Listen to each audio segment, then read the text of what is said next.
But there is another problem that we are facing today, and that is suspicion. To suspect your wife for small things. Something minor happened and you begin to suspect her. The Quran has warned us of suspicion. The Quran says do not suspect, and the same applies with the women folk. Every small thing, the husband comes and a day like today, a very hot day, the top buttons are let loose. Why were those buttons open? That's a typical question. It shouldn't be happening. You know your husband. You shouldn't be mistrusting him just like that. Another thing that is destroying our trust, anonymous phone calls.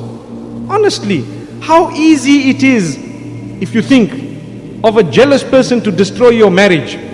There was a woman who once told me that I'm suffering in my marriage. And I tried to tell her a few things, a few points. She told me, no, but I'm getting paid for what I did. I said, what did you do?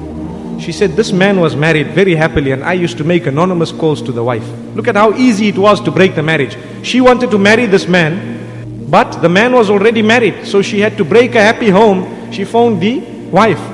She phoned her. She told me it took me 5 phone calls. And I told her, look, I promise you your husband is doing this. In 3 months the marriage was over. And what happened? A man does not serve any iddah.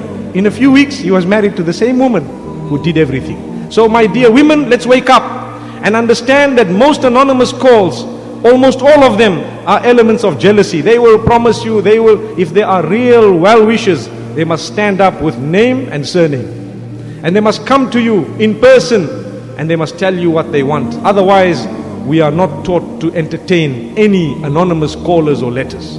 Otherwise, your marriage will be at stake, believe me. That is also a problem. Then we go further. We have so many difficulties that it's difficult to talk about all of them. If you think about the relationship that we have with our wives and children today, sometimes you will find that the friends we keep give us wrong advice, especially the women folk. We have a woman who is content with her husband working from 6 to 6. She's happy with it, but then she has friends who will sit with her and say, you are crazy. How can you allow this guy to work from 6 to 6? So she says, no, I'm alright with that. Then the next friend says the same thing. 10 friends say the same thing. When the 11th one says it, that evening, this man has a problem. I don't know how I allowed you to work from 6 to 6. That was not her. The friends have now controlled the family. Do you see how it works? And for this reason, my dear mothers and sisters, the less friends you have, the less marital problems you will have. Believe you me. I'm not telling you to be people who stick at home. No. But mark your friends and watch out. If they give you the wrong advice or they encourage you to do something detrimental, believe me, you'd rather not have them as friends. And the same applies to the men. Sometimes we expect too much from our wives. Why? Because our neighbor or our friend is getting these 10 things from his wife. Our wives might be giving us 9 things. We want the 10th one just because you want to live up to the Joneses, as it were. That's not fair. You were content. You were happy.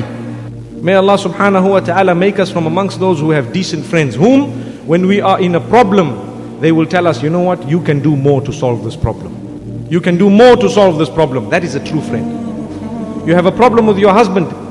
You know what, be hard on yourself.